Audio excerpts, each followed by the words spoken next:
绑匪2选1的游戏中，爸妈选了妹妹，而我被无情撕票。在睁眼，我重生到了一个陌生女孩身上，她有瘫痪的奶奶，残疾的妈，日子过得清贫无比，却有我向往已久的温情。偶然一天，我遇上个疯癫的女人，她问我有没有见过她女儿。我看着那张熟悉的脸，毫无往日金贵，只剩满目沧桑。我平静摇头，没见过。她的女儿早在5年前就死在了绑匪手里，她自己选的破旧的仓库中，我和妹妹被绳子绑住，嘴巴里也被破布塞满了。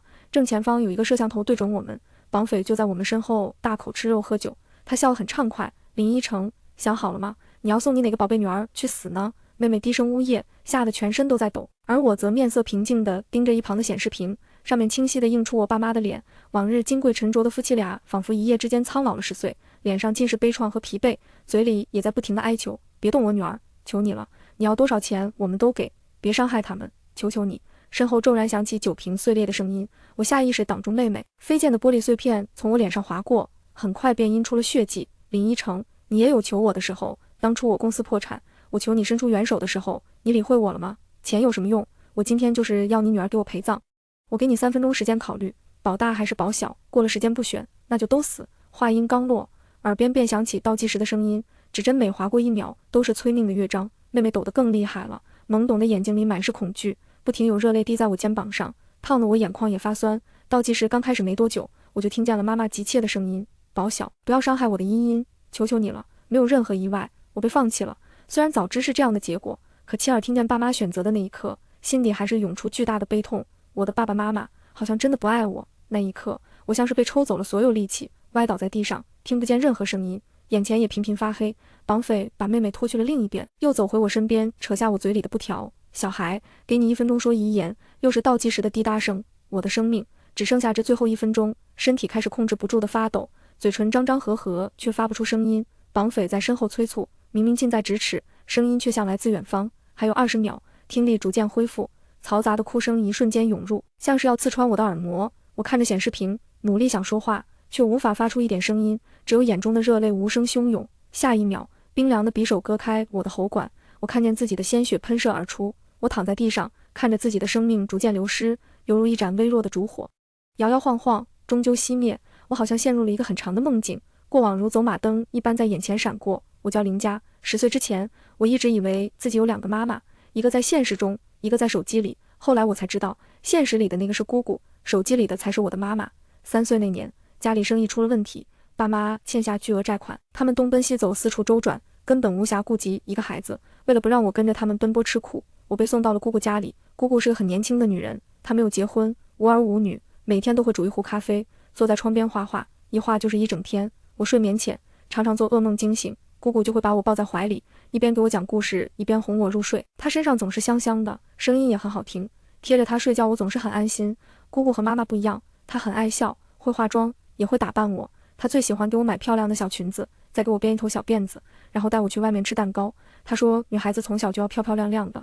有一次我半夜发高烧，浑身都痛，睡梦中我哭着喊妈妈，迷迷糊糊中落入一个香软的怀抱，有人轻轻拍着我的背哄我入睡。再睁眼，是姑姑躺在我身边，她眼下有浓重的乌青。醒来后，我抱着她喊她妈妈，她沉默了一会儿，告诉我要喊她姑姑。每周给我打电话的那个才是我的妈妈。我听不懂，我看过其他小朋友的妈妈，他们都是和姑姑一样哄孩子睡觉，带孩子去玩，把孩子打扮得漂漂亮亮。而每周给我打电话的那个妈妈，她从不来看我，不会带我去玩，也不会哄我睡觉，甚至有时候连打电话都会忘记。我问姑姑可不可以让她来做我妈妈，打电话的那个做我姑姑。这次她沉默了更久，然后摸摸我的头，说打电话的那个永远都是我妈妈，她很爱我，只是她很忙。我听不懂那些大道理，只以为姑姑不愿意做我妈妈，开始哭闹不止。她没办法，只好告诉我没有人的时候我可以喊她妈妈。我很高兴，姑姑愿意当我的妈妈，她会像幼儿园其他小朋友的妈妈一样，无论刮风下雨，无论清闲忙碌，永远会站在门外微笑着等我，然后再和我一起回家。常常有小朋友会夸我妈妈很漂亮，我很骄傲。我就这样和姑姑一起生活到了7岁。有一天，她突然告诉我，我妈妈给我生了一个妹妹，很快就会把我接回去。她背对着我在洗菜，语气很轻快，像是在为我高兴。她说爸妈生意好转，家里条件好了许多，可以给我提供更好的生活条件。我反应了很久，才知道她说的妈妈是谁，因为妈妈已经有半年多没有给我打过电话了。那是我第一次知道，原来我不会一直住在这里，我是要走的。晚上我只吃了一点饭，我轻轻问她，我可以少吃点饭，你能别送我回去吗？我不需要更好的生活条件，这样和姑姑在一起就很好了。我不贪心的。姑姑怔愣了很久，什么都没说，只红着眼把我抱在怀里。那几天，我每天都在担心会被送走，吃不好也睡不好。后来偶然听见姑姑在打电话，那边说妹妹很小，可能分不出精力来照顾我，希望姑姑能再带我几年，不用被送走。我又高兴了。姑姑不说，但我知道她也高兴。晚饭都多做了2个菜，只是我忘了，我终究不是姑姑的孩子，总有一天是要回到爸妈身边。在姑姑家的生活平淡安逸，日子就像每天洗菜的水一样流走了，所以回去的那天来的那样快。10岁的某一天，我像平常一样放学回家，进门时喊了一句妈妈，我回来了，却有2道声音回应我。我才发现电话里的那个妈妈也来了，气氛开始变得尴尬，妈妈脸色有些难看，最后是姑姑开口缓和气氛。我还以为这孩子喊的姑妈呢。那天吃完晚饭，妈妈准备把我接走，我不肯走，抱着姑姑问她是不是不要我了。姑姑红着眼睛，神情中有不舍，有难过，还有紧张。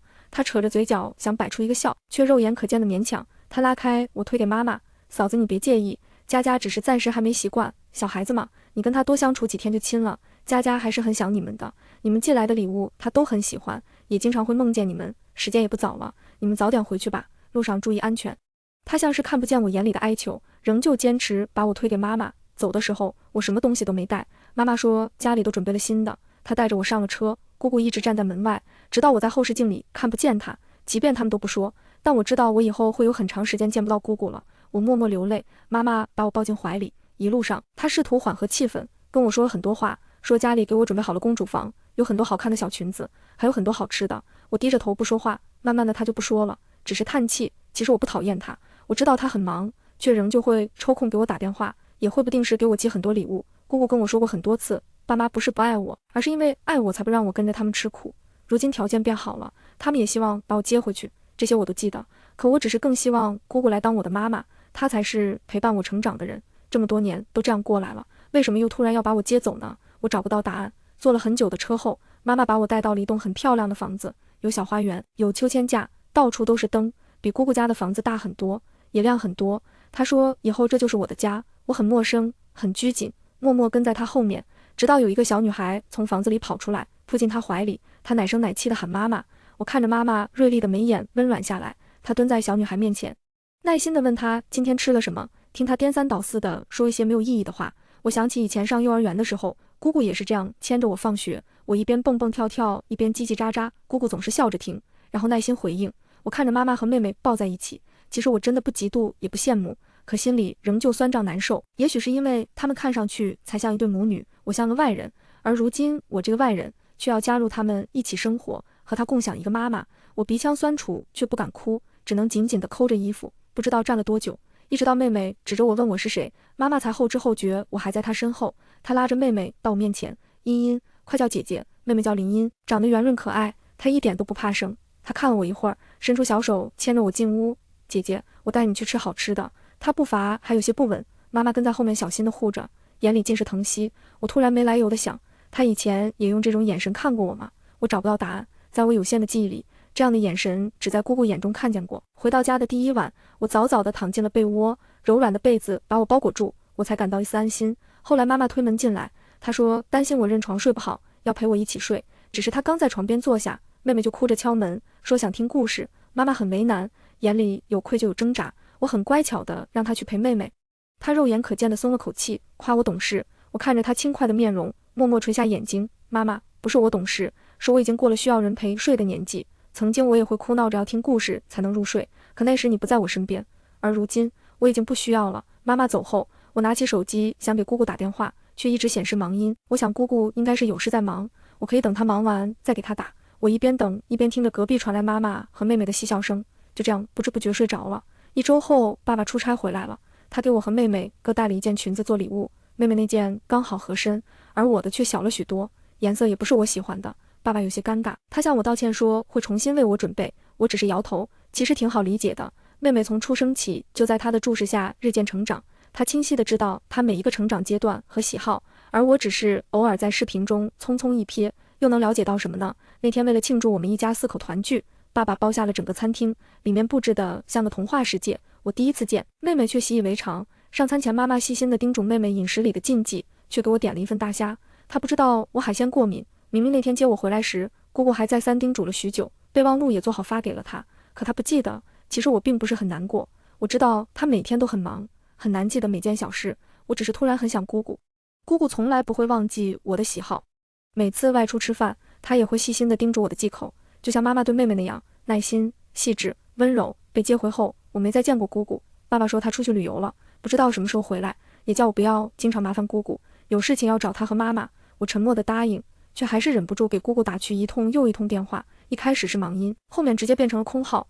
我知道一定是爸妈不让她见我，他们担心我和姑姑走得太近，就不肯和他们亲近了。那天我喊姑姑的那句妈妈，似乎成了爸妈心中的一根刺，可他们忘了，当初是他们说没有精力照顾我，才把我送到姑姑身边，是他们忙于工作，从不去看我，后面甚至连电话都变得敷衍。小孩子是最好哄，也是最能分清远近的。爸爸妈妈，是你们先推开了我。我知道爸妈一直在尝试修复我们的关系，他们对我很好，给我提供了很好的物质条件，我换了更好的私立学校，每天上下学都有司机接送，每一季的衣服都有专人送到家里，保姆会换着花样做营养餐，可我们始终无法亲近。就像妹妹会肆无忌惮地窝进爸妈怀里撒娇，她会缠着妈妈给她编辫子，也会恶作剧地去揪爸爸的胡子。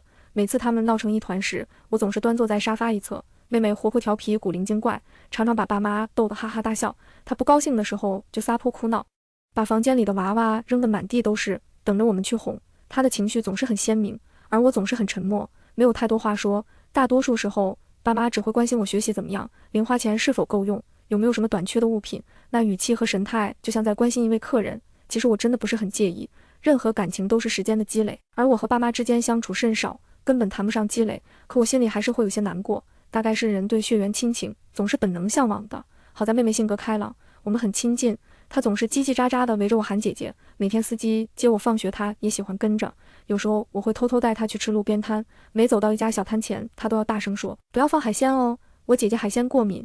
她不懂几块钱的东西里面压根不会有海鲜，只是记得我不能吃海鲜，因为妹妹的存在，我们这家看上去还算融洽。她就像一粒纽扣，把我和爸妈缝合在一起，那些粗糙的针脚都被掩盖在了她的古灵精怪下。所以14岁那年，妹妹被拐卖后，我和爸妈的关系一度降到了冰点。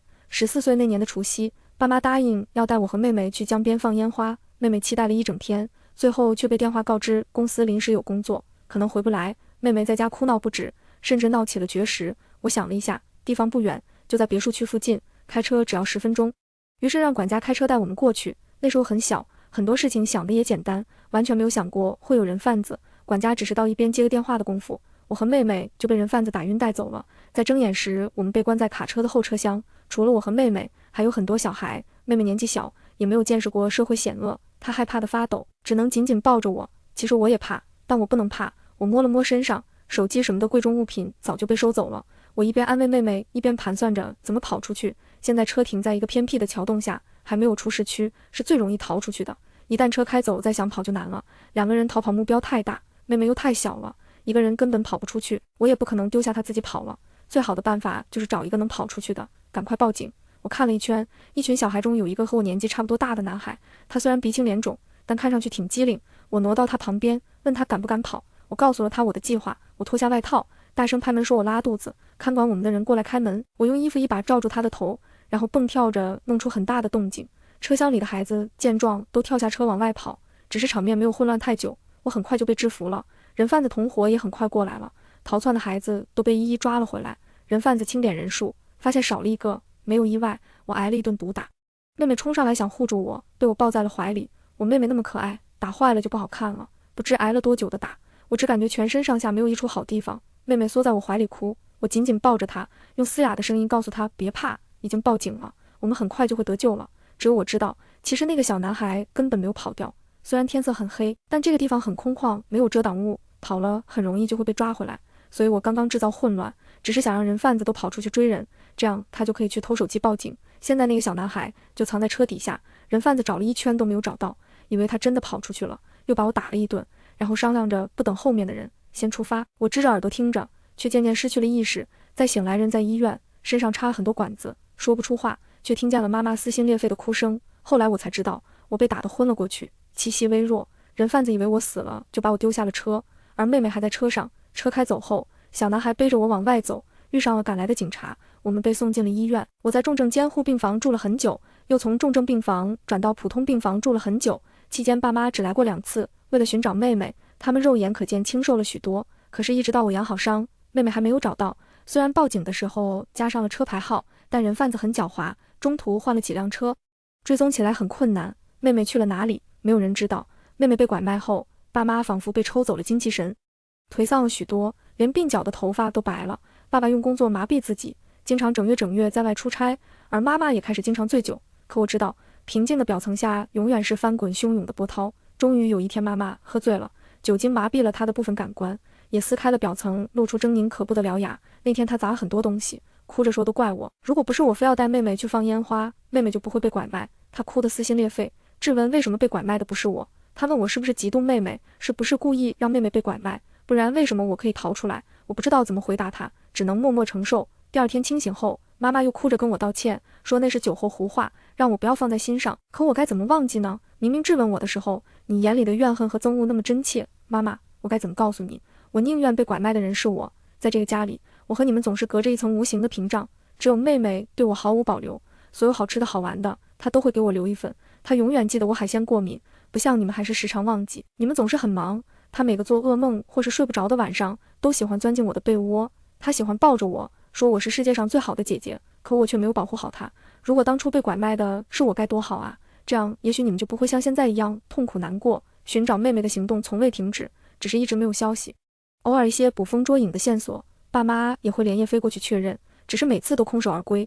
我经常看见爸妈坐在妹妹房间里哭，他们会特别怜惜地抚摸妹妹的照片，而我却不知如何让他们展颜。我没有妹妹的活泼，没有她的古灵精怪，我不能让任何人开心，包括我自己。我只能努力学习，永远保持年级第一。我参加很多比赛，拿了很多奖状和证书，虽然爸妈从不在意，我不知道自己为什么要这么做，但不让爸妈费心失望，似乎是我唯一能做的了。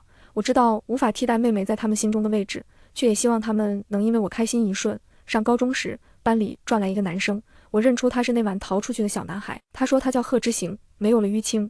贺之行有一张非常漂亮的脸蛋，这让他在学校里十分受欢迎，但他谁也不理，只是跟在我身后。我知道他也认出了我，没多久他搬进了我家那一片的别墅区，成了我的邻居，而我们也成了朋友。15岁的除夕，爸妈收到新的线索，飞去了海城，只有我独自留在家里。没想到贺之行也是一个人，他邀请我去他家守岁，做了一整桌的菜，还开了一瓶酒。那晚贺之行第一次说起他的家庭，爸爸出轨，妈妈去世，小三不仅登堂入室，还涉及他被拐卖。那晚如果我没有帮他逃出来，他家里人不会像找我妹妹一样去找他。那时我才知道，原来这生活每个人都能品出不一样的苦。贺之行说这些的时候，眉头都没动一下，不知道要经历多少个不平静的日夜，他才能变得如此平静。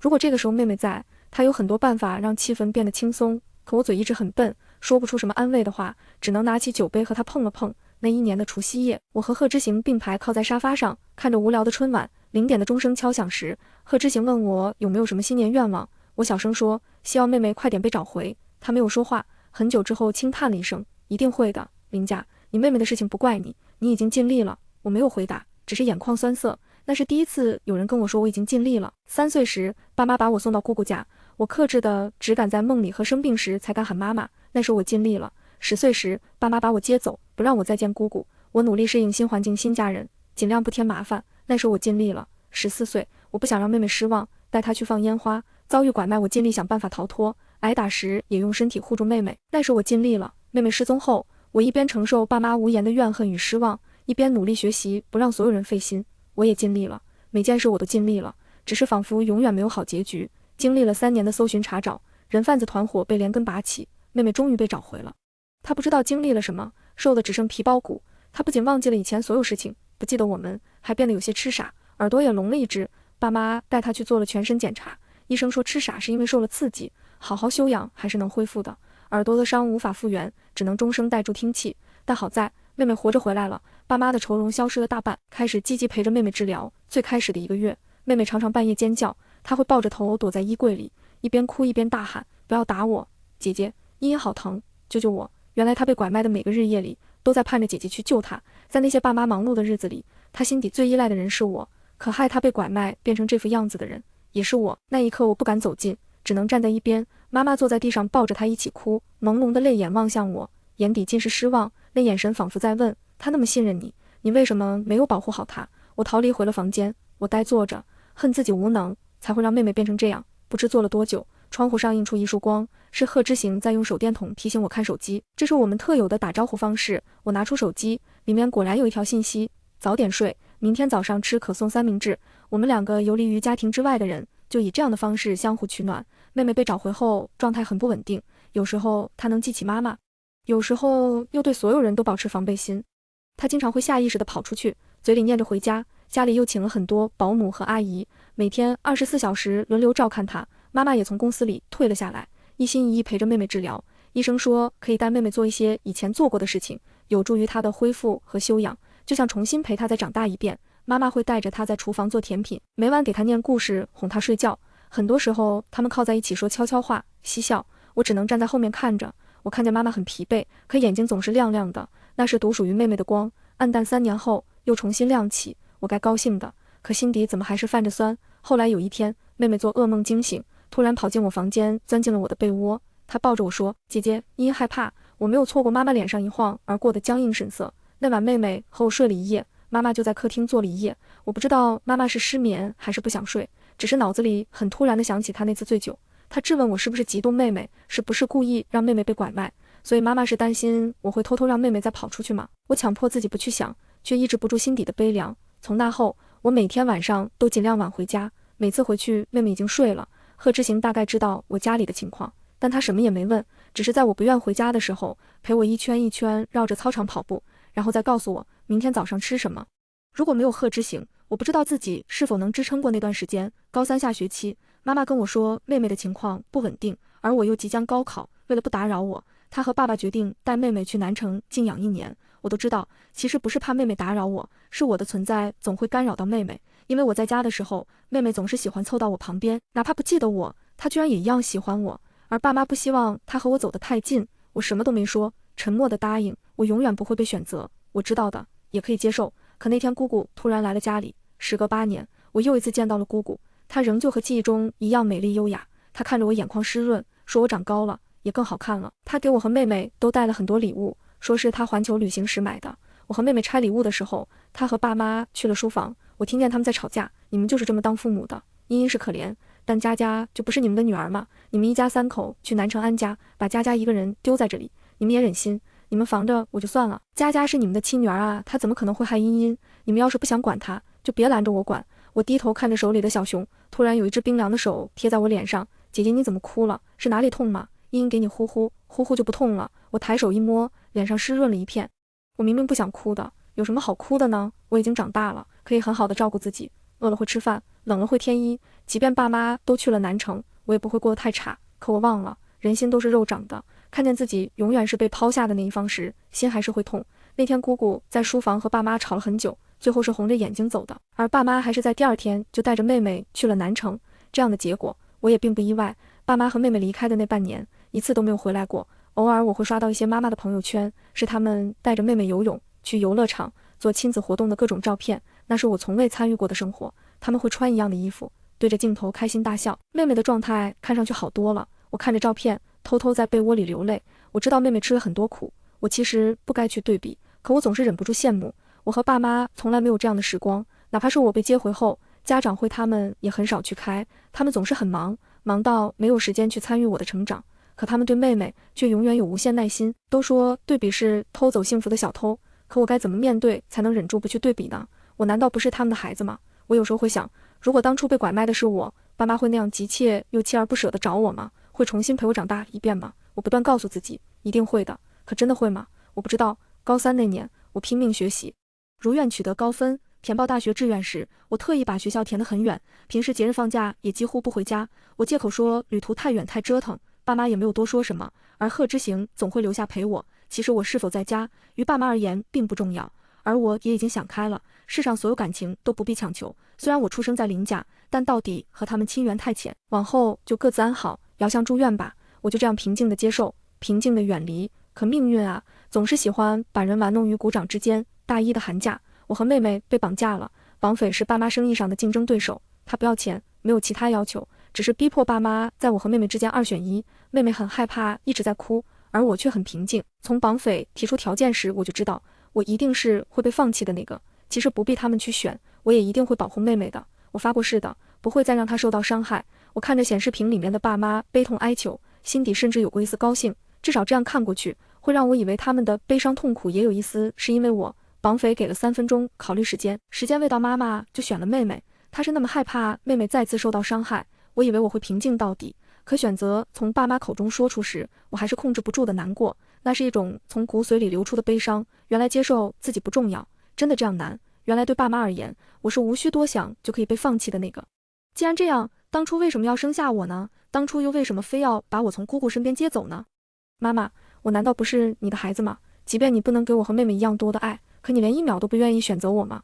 这些话我没能问出，生命就已经走到了尽头。喉管被割开的那一瞬，我听见妈妈极度痛苦的尖叫，我的眼睛里是满意的泪水，绝望却释然。妈妈，别难过，这次我保护了妹妹，你会高兴吗？会有一瞬间是为我而感到悲伤吗？我真的不怪你，可做你的女儿真的太累了。当初是你把我带到这个世界上，如今也是你亲手放弃我的生命，也算是有始有终了吧。下辈子我们别再见面了。我躺在地上，温热的鲜血蔓延至我的脸颊，我好疲惫，好累，睡一觉吧，睡着了就好了，不会再痛，也不会再有悲伤。眼睛闭合的前一瞬，我看见妹妹疯狂挣扎，她被捆住了手脚，却仍旧艰难地往我这边爬。我想说话，一张嘴全是喷涌的鲜血，我没能发出声音，只有嘴唇张张合合。茵茵，好好长大，姐姐不能陪你了，你要好好长大。眼前陷入黑暗，我终于睡着了。人死后会去哪里呢？天堂还是地狱？好像都不是。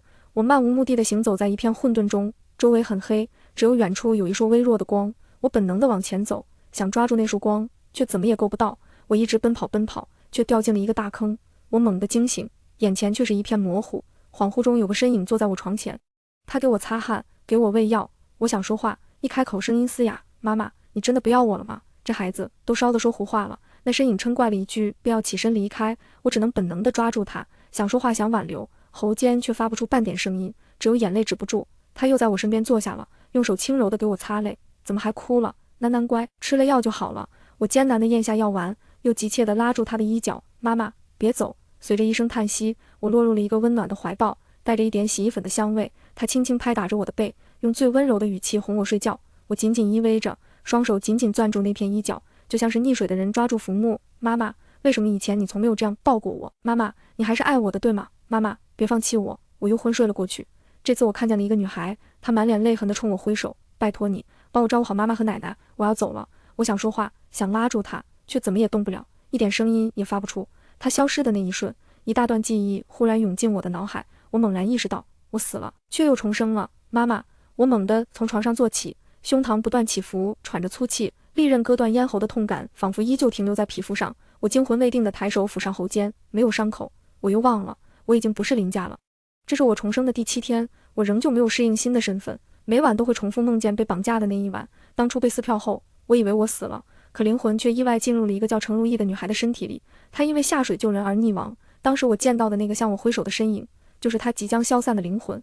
阴差阳错，我进入她的身体，获得了第2次活下去的机会。只不过我和程如意之间差了5年，那些被绑架被撕票的细节，对我而言就是上一秒发生的事情，而如今却已经是我死去的第5年。我呆坐了一会儿，平定好心绪后下床洗漱。因为落水，我连发几天高烧，学校那边请了1周的假，今天该去上学了。收拾好，我拿着书包准备出门。奶奶，我去学校了。如意，等一下。奶奶把我叫进了房间，说是房间，其实就和客厅隔着一块帘子。家里唯一一个有门的房间是我在住，妈妈和奶奶就睡在这帘子后面。家里一共3口人，残疾跛脚的妈妈，常年瘫痪的奶奶，还有高3在读的我，所有经济来源都靠着一个馄饨摊，实在算不上宽裕。掀开帘子，奶奶正坐在床头，面前架了一个小桌板，她正在和面擀皮。妈妈已经去菜市场买菜了。我走近后，奶奶擦了擦手，在我手里塞了2个鸡蛋，又给我塞了20块钱。她拢了拢我的校服，并刚好一定要注意保暖，可别再着凉了。高3学习任务重，营养要跟上。中午在学校多吃点肉。深秋的晨风已经有了些凉意，我揣着2个热乎乎的鸡蛋走在街上，浑身都是暖的。程如意的家境虽然不富裕，可妈妈和奶奶从不亏待她，好吃的好用的都紧着她，尤其是上了高3后，时不时就会给她零用钱，让她给自己加餐。程如意很懂事，她知道家里每一分钱都来之不易，所以从不乱花钱，时不时会用自己省下来的钱给妈妈和奶奶买些东西。一家人就这样互相理解，互相支撑，生活清贫却过得融洽温馨，是我曾竭力追求却始终不可得的平淡幸福。到教室后，我翻了翻程如意的课本，好在5年过去，教材知识虽有更新，但总体变动不多。对我而言，我只是毕业了半年，重要知识点大部分都还记得，从现在开始重新努力，考个重点大学应该不难。放学后，我去了一趟后门的书店，买了几本辅导书后，又拐去了街对面的夜市。程如意的妈妈程红就在那里卖馄饨，每天放学后，程如意会去帮忙，然后两人在一起回家。我到的时候，程红正坐在馄饨架子前包馄饨，旁边的锅里沸水翻腾，朦胧的水汽更加柔和了她的眉眼。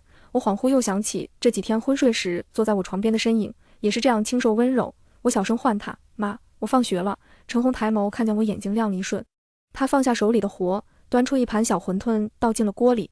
快坐下歇会儿，妈妈给你留了一碗你最爱吃的荠菜馅馄饨。我放下书包，利索地收了餐桌，又把桌子擦干净了。还有很多没卖完嘛，就剩下最后几碗了，卖完我们就回家。程红端着一碗热腾腾的馄饨放在我面前，又转头坐回了小摊前继续包馄饨。头顶的灯条照在他单薄的背影上，在地上拉出一条细细的影子，碗里的热气蒸腾而上，我的眼睛也沾了些许湿气。程红笑着回头看我，柔和的眉眼隐在水雾之后。快点吃，过会儿就凉了。我低着头把脸埋进碗里，用小勺子舀了一个馄饨放进嘴里，热热的，混杂着荠菜的清香和一点白胡椒粉的微麻，一口吞下，从胃里暖到心里。我又舀起另一个放进嘴里默默咀嚼，这种被珍视的味道，一碗馄饨我吃得干干净净，连汤也没剩。程红笑着收走了我的碗，说食欲好起来，身体就恢复得快。我和程红到家后，奶奶已经睡了。我回到房间开始刷题，哪怕是重读1年高3，我也不敢抱着侥幸心理，想要在最后取得好成绩，一刻都不能松懈。没过多久，有人敲门，程红端着一盆水进来了，面上还飘着几片艾叶，他眼中有几分愁容。奶奶今早说你又做噩梦了，这都连续几天了，睡不好可怎么行？他一边说，一边用艾叶沾水抖落在我床边，随后又用沾了水的手指点在我的额头，估计是那天落水受了惊吓。这周末我们一起去庙里拜拜，我乖巧点头。好。周六那天，程红起了个大早，早早地带我坐车到了山下。寺庙建在半山顶，不通车也没有便捷通道，要朝拜只能一步一步阶梯爬上去。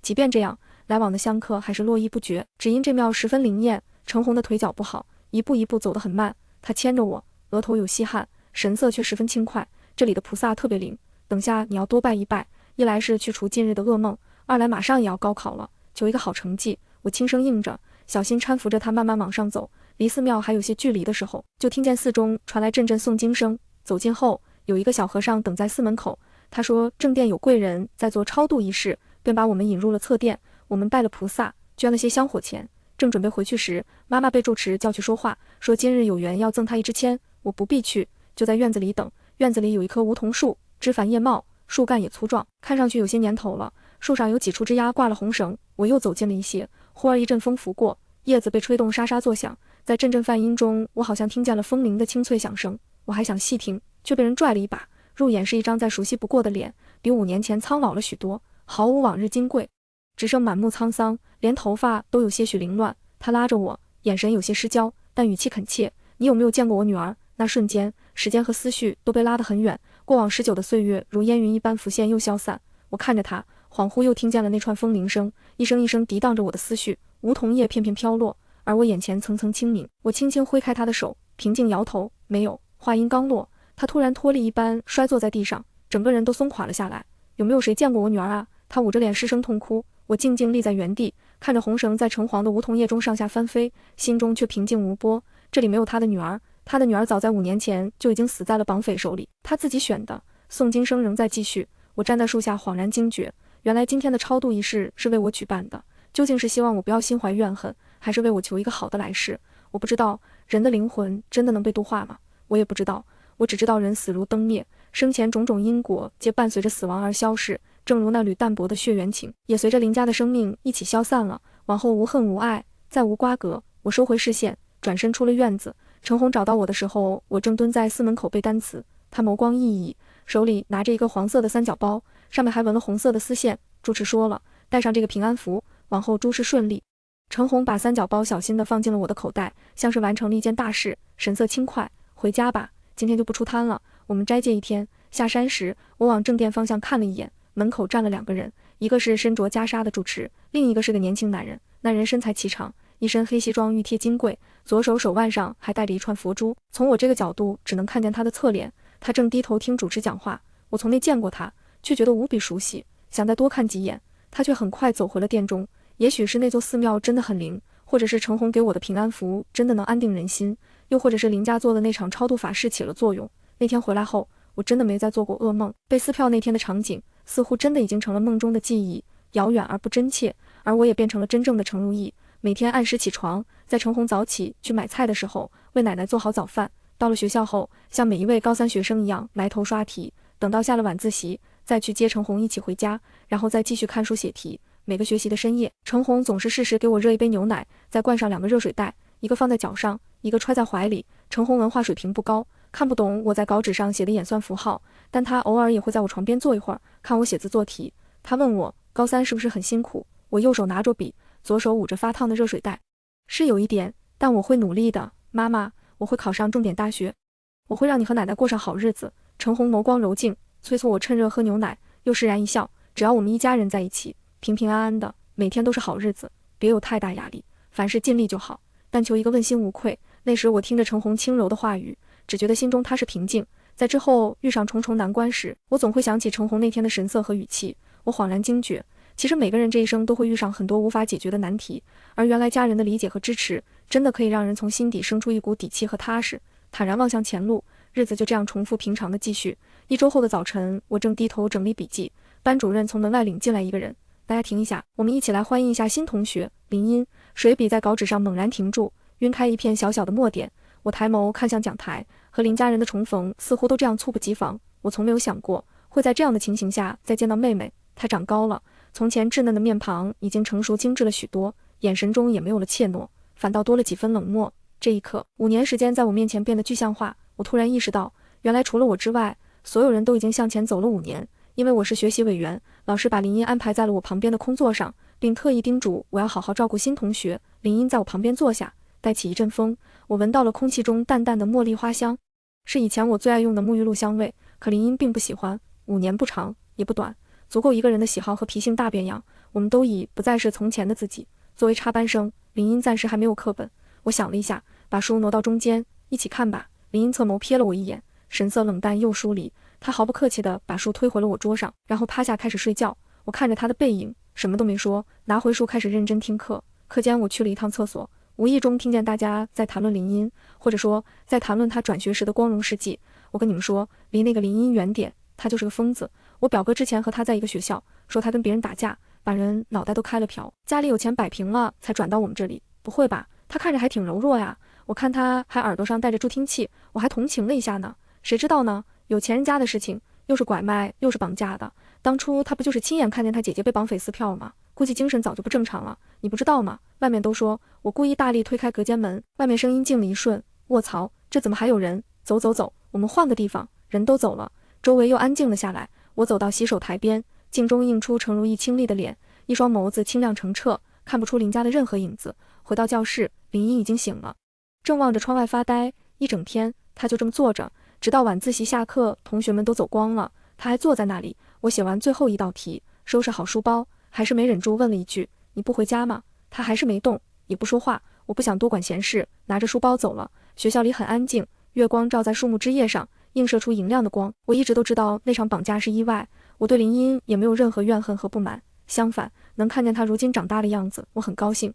这5年间一定发生了很多事，她变化很大，可我没有知晓的兴趣。我无意去窥探她的过往，也不想参与她的未来。关于林家的故事已经翻页，这样重来一次的机会我很珍惜。往后我只想做好程如意。从林茵转学过来一连3天，她都是早早的来到座位，但是不听课也不说话。我以为我们之间会一直这样沉默下去，没想到却是她先主动跟我说话。那天物理老师在黑板上出了一道题，全班只有我一个人做对，老师把我叫上去写解题过程。等我再回到座位上，发现我的习题册被林茵拿到了她的桌面。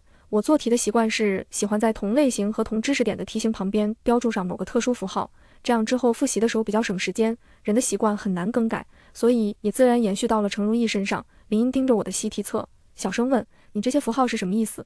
我伸手拿回习题册，语气自然道，在网上学的题型整理方法，要发给你链接吗？林茵沉默半晌，摇了摇头，你的笔记和我姐姐很像，很好看。我写字的手一顿，装作有些意外，你还有个姐姐。林茵又把头转向了窗外，说话的声音像风一样轻，现在没有了，窗外起风了，西风缓缓吹进教室，我又闻到了那阵淡淡的茉莉花香。我转头看她，想再说点什么，林茵直接摘下了左耳的助听器，趴在了桌上，她依旧是背对着我，沉默地拒绝所有交谈。5年后的林音，性子阴郁了许多，我在心底轻叹一声，收回了视线。前桌郑言突然悄摸摸递过来一张纸条，你别跟他说话，他很不好惹。我有些不明所以，在纸上写了2个问号。郑言回头冲我挤眉弄眼，示意我闭嘴，又回过身去奋笔疾书。5年前轰动全国的绑架案啊，他姐姐就是那个被撕票的。从那以后，只要别人提他姐姐，他就会发疯。你快闭嘴吧！郑言写得很急，自己有些潦草，可我还是一眼就看清了他写的内容。我又看了看林音，把纸条揣进口袋继续听课。中午去食堂吃饭的时候，郑言拉着我坐在了一个角落，他环顾一圈后，眼中闪烁着八卦的金光。你真不认识林音啊？我捏着筷子的手一顿，在程如意的记忆中搜寻，确认程如意和林音真的没有交集之后，有意出声，我该认识吗？郑言被我一噎，翻了个大白眼。我看你读书都快魔怔了吧？之前遍地都是绑架案的新闻，你是一点不看啊？我夹了一筷子饭放进嘴里，你说这个呀？看过一点。郑言又回头看了看，一股子做贼心虚的样子。他小声说，我也是听说的，你别告诉别人哈。外面有人说他命特别硬，不仅被拐卖了，能被找回，回来没过多久又克死了他姐姐，玄乎的很。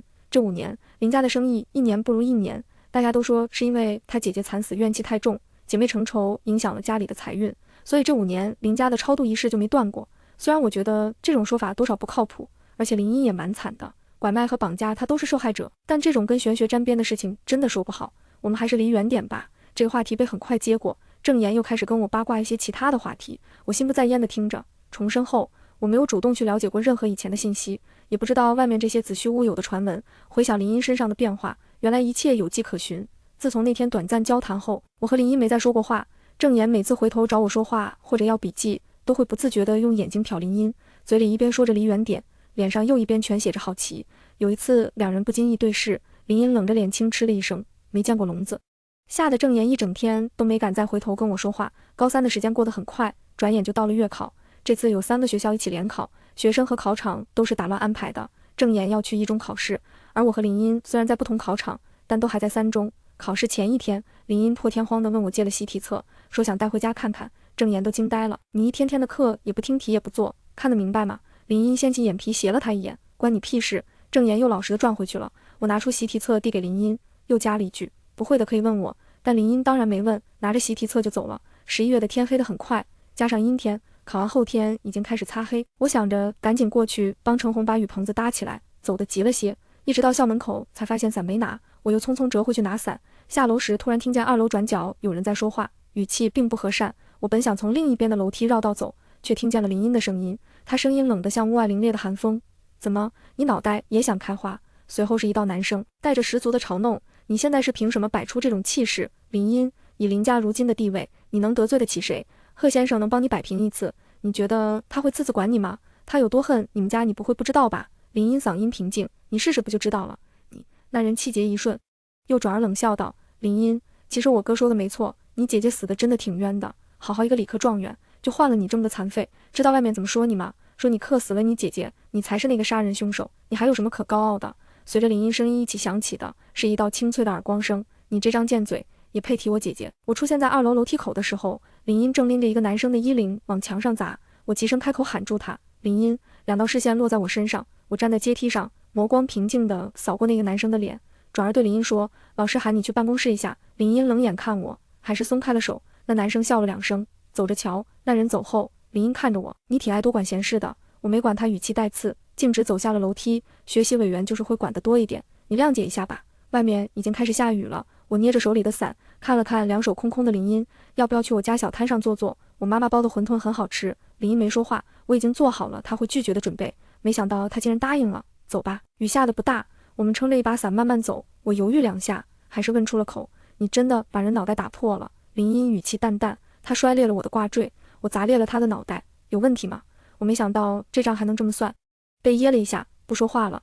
夜市里的灯已经早早亮了起来，程红的雨棚也在旁边摊主的帮助下搭好了。雨天人不多，程红身后的位置大都是空的。见我带了同学来，程红热情地招呼林音，问他喜欢吃什么馅料，有没有什么忌口，不要放海鲜。我收桌子的手一顿，回头看了一眼林音，他坐在小桌边，撑着头不知道在看什么，暖黄的灯光晕了他一身。这样看去，倒是少了几分拒人于千里之外的冷意，有点像小时候我带他吃学校的路边摊，他也喜欢这样四处看，眼中是对新事物的好奇。而如今的林音，眼中只有淡漠和寂寥。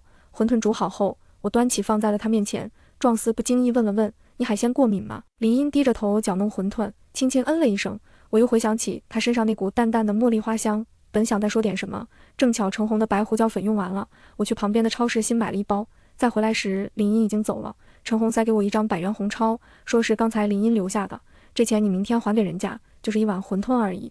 你跟他说喜欢吃常来，我不收钱。我知道这钱退回去林英肯定不会要，对他而言最不缺的应该就是钱了。我从程红手里接过钱，折了2下后又放进了他的围裙兜里。一碗馄饨怎么了？那也是奶奶一张张皮擀出来，你又一个个包好的。再说了，我那么多同学哪能都不收钱？你不收人家下次都不敢来了。这钱你就收着吧，我记好账，下次他再来就从这里扣。程红拧不过我，再三叮嘱我一定要好好记账，多了的后面再退回去。他洗了洗手，又戴上手套继续包馄饨，笑着念叨了几句：“你这孩子，看你平常只知道埋头看书，我还怕你在学校没什么朋友，没想到你在学校这么受欢迎。刚好下个月你过生日，你带他们都来吃馄饨。”我有些疑惑，什么受欢迎？程红笑眯眯的，刚才你那个同学说的呀，他说学校里的老师和同学都很喜欢你，让你领读，还让你分享学习方法，同学们也喜欢借你的笔记。等下回去我要跟奶奶说，让她也高兴高兴。程红又转回去哼着割包馄饨了。我蹲在水管旁边洗手，冰凉的水浇在手背，我却恍若未觉，眼前不自觉浮现出林英坐在小桌边发呆的样子。这5年，林英像是变了，又像是没变。临睡前，我拿出手机搜了搜5年前那场绑架案的新闻。这件事在当时十分轰动，毕竟当时的林氏商业版图巨大，在江城更是首屈一指。只是大家不明内幕，只知道林氏2个女儿，其中一个被绑匪撕了票，随后绑匪也自杀了。有人趁机传出消息，说是林氏夫妇主动放弃了一个孩子，才导致绑匪撕票。一时间，林氏股价大跌。可不知道从什么时候开始，这种说法慢慢被压了下去，取而代之的是玄学论，也就是林英命太硬，克死了另一个女儿。我又突然想起今天下午在楼道里，那个男生说林英是杀人犯。我放下手机，脑海里那张稚嫩爱笑的脸和如今冷然淡漠的脸渐渐重合。原来5年前的那场绑架案没有幸存者。联考成绩出来那天，班主任喜笑颜开，说我在这次考试成绩中总分第1，让我作为优秀学生在下周1的升旗仪式上发言。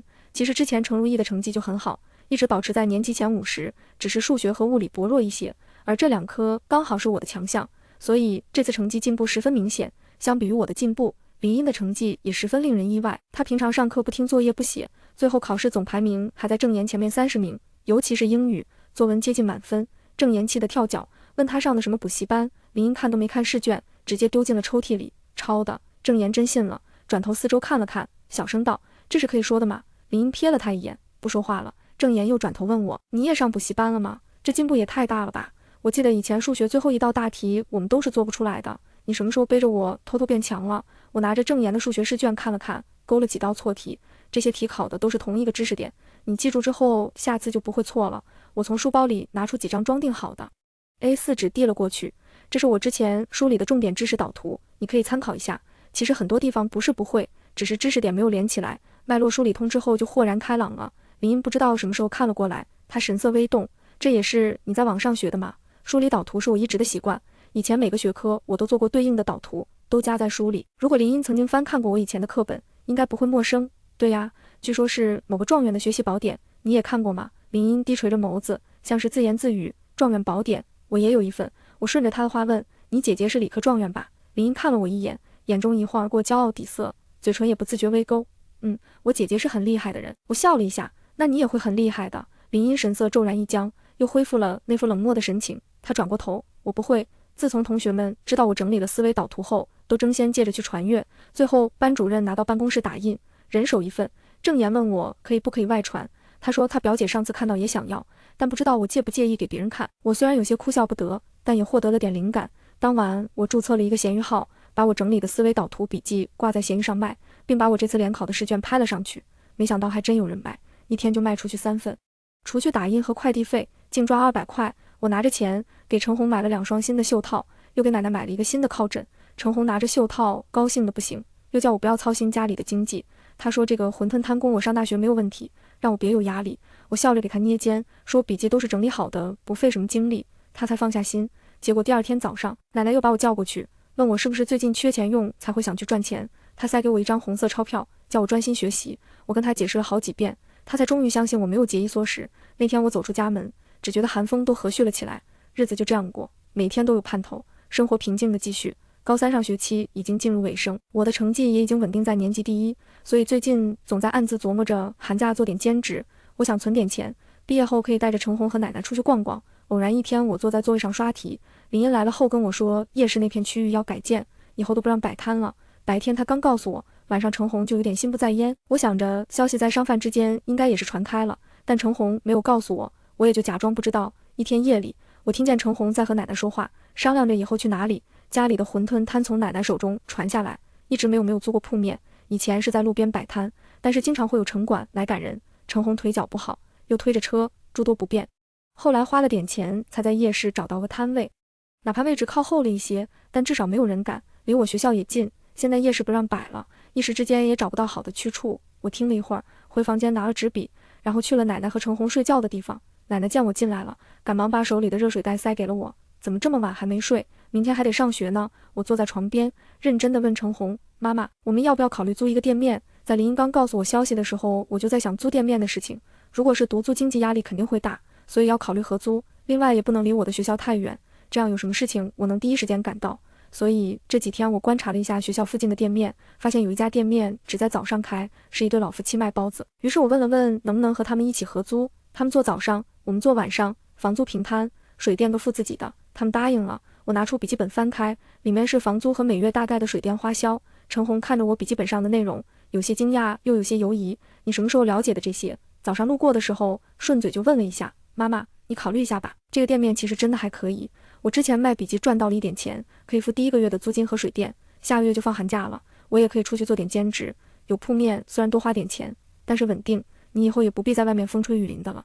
我马上就毕业了，你不用想着给我存很多钱，我上大学可以申请助学贷款，也可以勤工俭学。奶奶叹了口气，眼睛有些红。我们如意也是长大了。程红声音有些哽咽，你这孩子不是让你别操心这些吗？我挽着他笑了一下，妈妈，我已经长大了，有些事情你可以告诉我的，不要担心，只要我们一家人在一起，日子总会越来越好。程红拍拍我的背，好，妈妈知道了。灯光昏黄，奶奶靠坐在床头，我和程红坐在床角，一张帘子隔出了一小块天地，是一个被称之为家的地方。纵然生活总能尝出万般苦涩，可唯有家人的爱与陪伴是一剂良方。程红同意合租铺面后，我就拿着钱先付了押金和第1个月的房租，搬到铺面营业的第1周，一切都还算顺利。本以为生意会差点，没想到夜市解散后，铺面的生意反而更好。周二那天，我邀请郑岩和林茵周五去店里吃馄饨。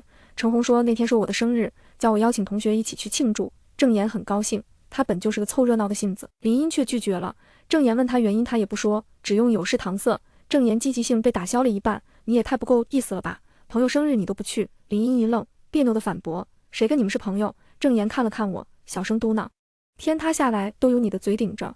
然后气呼呼地撞回去刷题了。我看着他们一个别扭一个生气，觉得有些好笑。经过这段时间的相处，林茵的话稍稍多了一些，有时候我和郑岩说话，他还能搭上2句，只是脸色还是一如既往冷漠。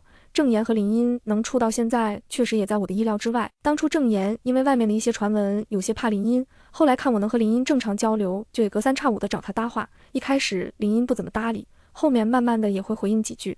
郑岩是个心思单纯的人，他对林茵没有敌意，后来还跟我说过，觉得外面的传言不可信。林茵除了脾气有点差，眼神有点冷，嘴巴有点毒，以及性格有点孤僻之外，其他都蛮好的。后来有一次体育课，在集体跑步时，郑岩因为例假出列了，班级中有男生在窃笑，林茵直接一个矿泉水瓶砸了过去，那男生顿时噤声。从那后，郑岩就单方面把林茵划为了朋友，其实根本也没有什么重大的事情，只是大家都是善良的人。我生日那天，林茵一整天都没来，郑岩才相信他是真的有事。也是那时，我才突然想起来，程如意和林家的生日在同一天。其实我成为程如意也才2个多月的时间，可这2个月好像已经覆盖了林家的19年。那些我以为永远无法忘怀的伤痕，已经在时间的抚平下渐渐结痂，成了过去的事。也许抚平伤痕的不是时间，是爱。放学后，我和郑岩一起到了店里，程红特意留了一张桌子出来，上面还放着个生日蛋糕。我之前就叮嘱过程红不需要买蛋糕，本以为是他瞒着我买的，直到他把馄饨和小菜端上来，我才知道蛋糕是林茵送来的，就是上次来吃馄饨的那个同学呀。他说祝你生日快乐，你跟他说今天有事没关系，下次再来吃。我还记得你那个同学不吃海鲜呢。郑岩对着蛋糕轻哼了一声，我说什么来着？他就是浑身上下嘴最硬。我看了一眼生日蛋糕上的品牌标志，这是我们以前过生日最喜欢订的一家店。以前为了给林茵生日惊喜，我还曾走后门到操作台亲手为她 DIY 蛋糕，算起来也是很久没吃到了。我愣神的间隙，郑言已经插好了蜡烛，他拿着打火机点火，催促我快点许愿。陈红看了看我们，放下手中的活也走了过来，一起和郑言为我拍手唱生日歌。我闭上眼睛，许下了我成为程如意的第一个愿望。第二天我到教室时，林茵已经在了。我放下书包向她道谢，谢谢你的生日蛋糕，很好吃。林茵侧过了头，哦，随便订的，那家店只做高级定制，至少需要提前2天预定，所以林茵一定是在我邀请她后就定下了。但我没有拆穿，只是说我妈妈喊她去店里吃馄饨，你上次吃过后就没去了。我妈还让我问你是不是她做的馄饨不合你胃口。林茵看了看我，那今天去吧。她转过来时，我才看见她脸上有一条细细的红痕，像是被什么东西划伤了。我皱眉，情急之下掰过她的脸，你脸怎么了？没什么。林茵挥开我的手，又把头转了过去，拒绝交流。一整天她都保持着那种低气压状态，郑言看她那样也没有再去招惹。晚上下了晚自习，我带着林茵去了陈红的铺面。陈红看见林茵热情地打招呼，快进去坐，里面暖和，还是和上次一样，荠菜馄饨，不吃海鲜。林茵怔愣一瞬，低低地嗯了一声，坐在了最里面的位置。我知道她今天心情不好，没有过去打扰她，只是过去送馄饨时看见她在哭。怎么了？见我来了。林茵赶忙用纸捂住了脸，好半晌后才平静了一些。我没有说话，只是坐在她对面。林茵拿起勺子搅弄着馄饨，语气是十足的嘲讽。我就来过一次，你妈妈就记得我不吃海鲜，其实也没有那么难记。我不知道她想说什么，沉默地听着。其实昨天也是我姐姐的生日，因为她去世了，所以往年爸妈都对这个日子讳莫如深。昨天我妈不知怎么突然记了起来，说要给我姐姐庆生，她亲手准备了一桌菜，主菜却是海鲜。林茵苦笑了一下，可我姐姐海鲜过敏，陌生人一次就能记住的。这么多年了，她还是没记住。我低垂着眼，没有想到林茵会跟我说这些，一时之间不知道如何回应。林茵擦了一把泪，你不是问我脸怎么了吗？昨晚我把餐桌和厨房都砸了，被碎瓷片溅到的。在我震惊的眼神中，林茵眼眶通红。有时候我很羡慕你，拥有很少，也拥有很多。如果我和姐姐出生在这样平凡的家庭，也许一切都会不一样。林茵埋头吃着馄饨，用完了一整包纸，最后出门时眼睛都是肿的。我不知道该怎么告诉她，其实我听见这些，心里已经没了什么波澜，记不记得都不重要了。我把林茵送到路口，她套上卫衣帽子准备离开，我出声喊住了她。林茵，告诉你一个秘密，其实我不是我妈妈亲生的。林茵转过身看向我，黑沉的眸子如这个冬日一般冷冽。我奶奶无儿无女，在路边卖馄饨的时候捡到了我妈，一个衣衫褴褛神志还有些不清醒的女人。她说不出自己的来处，也不记得自己的亲人。奶奶可怜她，给了她一身干净衣服，又让她免费吃馄饨。她也知恩图报，帮奶奶的小摊收收桌子，洗洗碗。后来奶奶收留了她，就这样2个人生活在一起。有一天收摊后，他们路过一个垃圾桶，看见了我，薄薄的襁褓里塞了一张纸条，说无力抚养，望好心人领养。他们担心我在外面冻死，把我捡回了家。在林茵讶然的目光中，我继续平静说道，奶奶不是一开始就瘫痪的，她是脑子里长了瘤，压迫到神经才导致下半身瘫痪。妈妈也不是一开始就腿脚残疾，只是在四处为奶奶凑医药费的时候出了车祸，赔偿的钱拿去给奶奶手术，她的脚没有得到及时的治疗，落下了终身残疾。你看，其实我们的生活也不是看上去的那么平淡和一帆风顺，我们也有很多不为人知的艰难坎坷。也许波折才是人生的底色，只不过个人有个苦，不必羡慕。夜色深沉，月光清辉，我和林茵立在路口，在地面投射出2道相交的影子。关于你姐姐的事情，我也了解过一些，确实很遗憾，但我从不相信那些所谓的玄学，那是意外，不是你的错。其实你不必把所有责任和痛苦都加诸在自己身上，可能我说这些有些越界了，但我觉得这么多年，有你一直记得他的喜好，他是会开心的。你没忘记他，他就会一直在。林茵红着眼睛看了我一会儿，沉默地抹了一把脸，转身走进了沉沉夜色中。我抬头望了望弯月，心中泛起一阵酸楚。如果我和林茵出生在一个平凡的家庭，也许一切真的会不一样吧。那晚过后，林茵又恢复了以前的样子，沉默寡言，对一切东西都漠不关心，但好像又有些不一样。以前郑言问他英语作文怎么写，他都是随口胡乱回答，那天却给了郑言一份写作材料，他说是从他姐姐以前的笔记里面摘抄的。有一次我生病感冒，没去学校，他还特意把当天的笔记和作业送到了程红那里，让他带给我。后来郑言再次把他划分为朋友阵营，他也没再出声反驳。林茵似乎也在慢慢向前看。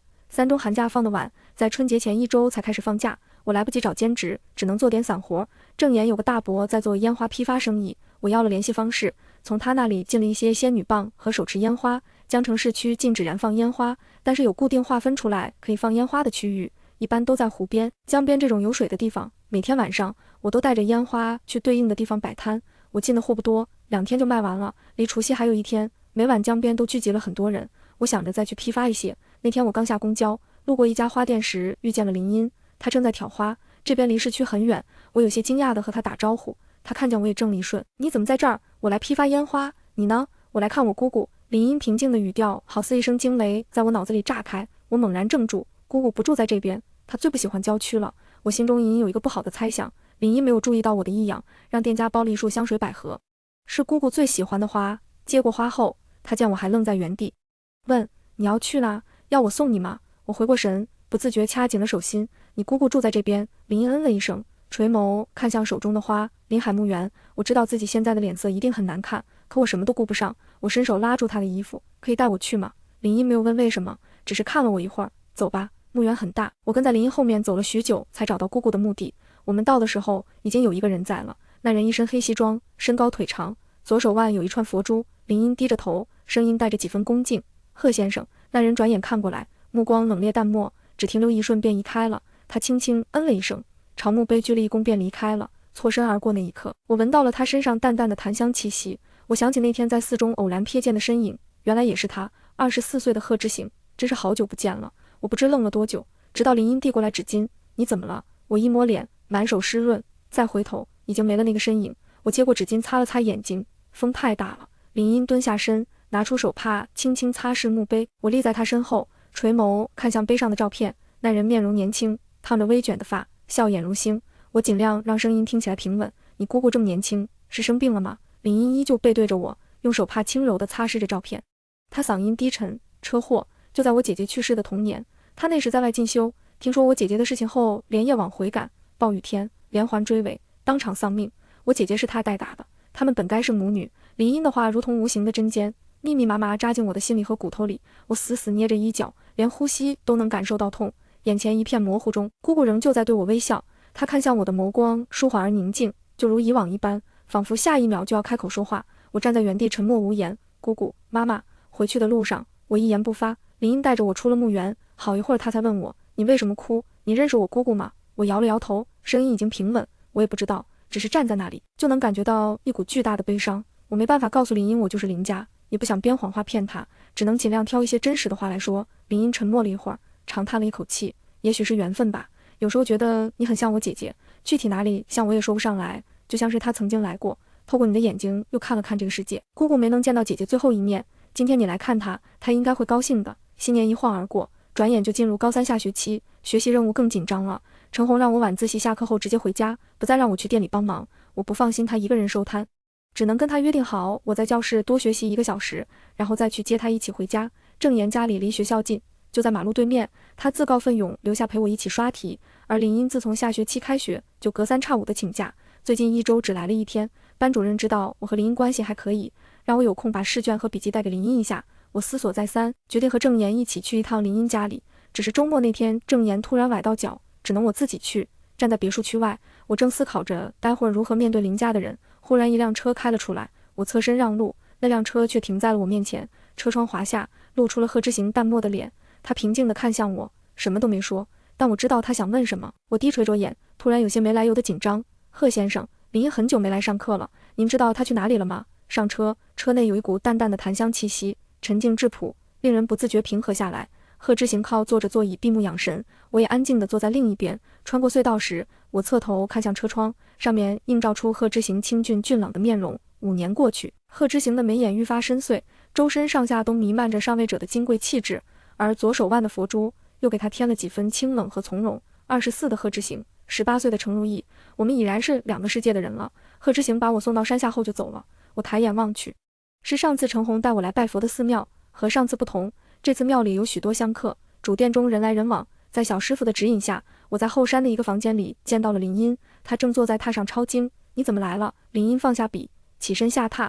我从书包里拿出笔记和试卷，老师让我送去你家，正好碰上贺先生，他送我来的。林音点点头，又坐回去继续抄经。你怎么没去上学？林音低着头，抄完最后一句放下了笔，把纸张放到一边晾干。我爸妈想移民去国外，我不想让他们找到我，所以来了这里。我沉默片刻，你不去吗？屋内窗户是开着的，春天的气息扑面而来，带动纸张沙沙作响。林茵摇头，我姐姐在江城，我哪里都不去。林茵连续1个月都没有去学校，每周6我会坐车去给她送笔记和试卷。郑言跟我同去过去一次，但他体力不行，不爱爬山，所以后面都是我一个人。有一次下雨，庙中较以往清静了不少。路过侧殿的小院时，我看见贺知行也在。这次他没有穿西装，而是穿了一身深灰色休闲装，撑着一把伞站在梧桐树下。从我这个角度看去，他的身形像是嵌在这半山中，有种说不出的寂寥。我看了2眼，转身去了后山，身上淋湿了一些。林茵拿出干毛巾给我擦衣服，下次下雨你就别来了，山路不好走。没事，每天都坐着写字，就当是锻炼身体了。林茵靠坐在榻上翻书，我用毛巾心不在焉地擦着衣服，像是随口一问，我刚才看见贺先生了，他怎么也在？每个月他都会来住几天，抄抄经，来陪陪我姐。我拿着毛巾的手一顿。林茵叹了口气，目光有些绵长。我姐姐的骨灰就埋在那棵梧桐树下。关于贺知行的事情，林茵知道的不多，可从他的寥寥数语中，我才知道5年过去，贺知行仍旧没有从林家的死亡中走出。他用自己的方式把自己变成了囚徒。回去时，我又路过了那个小院，贺知行不在，只有梧桐树安静立在院中，像我上一次看见的那样。树木的枝桠上系了一些红绳，虽然被雨水淋湿，却依旧迎风飘扬，就像站在树下的人，不论天晴和下雨，思念都不会停止翻动。回去的路上，我做了个梦，梦见我被绑架的那一天，那是我从学校放寒假回来的第2天。贺知行在家里煮了火锅，隔着蓬勃的热气，他把家里的钥匙给了我。他说如果我在自己家里待得太压抑，就让我来他这里。他其实本不必回江城的，他爷爷奶奶都在海市，过年过节都要去老家，但他还是坚持跟我一起回了江城。那天我送他去机场，隔着熙熙攘攘的人流，他轻轻抱了我一下，佳佳，新年快乐，1周后我就会回来，到时候我有事情想跟你说。那时他眸光熠熠，眼中有炽热的光波流转。我迎着他的目光，几乎已经猜到他要说什么，心跳得很快。我会抱住他，轻轻应了一声好，等我回来。这是贺知行跟我说的最后一句话，但我没能等到他回来，也没能听到他要说的话，一切都结束得太快，太猝不及防，连告别的时间都没有。5年过去，我以为他应该会放下的，可原来他一直在原地。原来5年过去，始终有人这样全心全意地记着我。这一刻，我不知是该开心还是难过。又过了1周，林茵回了学校，如今只剩下他一个人在国内，他看上去反倒更轻松了一些。每天晚上下了晚自习，他和郑言都会留在教室陪我一起刷题，有时候我会给他们画一些重点。程红每天晚上都会留好3碗馄饨，等我们到店后再开始煮。所有人的生活节奏都因为高考而加快，我也全身心地投入复习当中。高考前半个月的晚自习，突然有人来教室找我，说我奶奶在家中晕倒，程红已经去了医院，让我赶快过去。我顾不得任何一态，扔下笔就往外面跑。到医院的时候，程红正坐在手术室外，身上还系着围裙。妈，医生怎么说？见我来了。程红握住我的手不停颤抖，终于哭出了声。医生说奶奶右脑出血，需要紧急手术，让我们赶快去交费。程红性格偏软，遇到这样的突发事件显得有些六神无主。我正想着要回家拿卡，林茵却走了过来，她递给我一张卡，先用这个吧。我不知道她什么时候来的，看着卡带愣了一瞬。林茵以为我不想接，直接塞了过来。用钱就能换回亲人的机会，不是每个人都有的。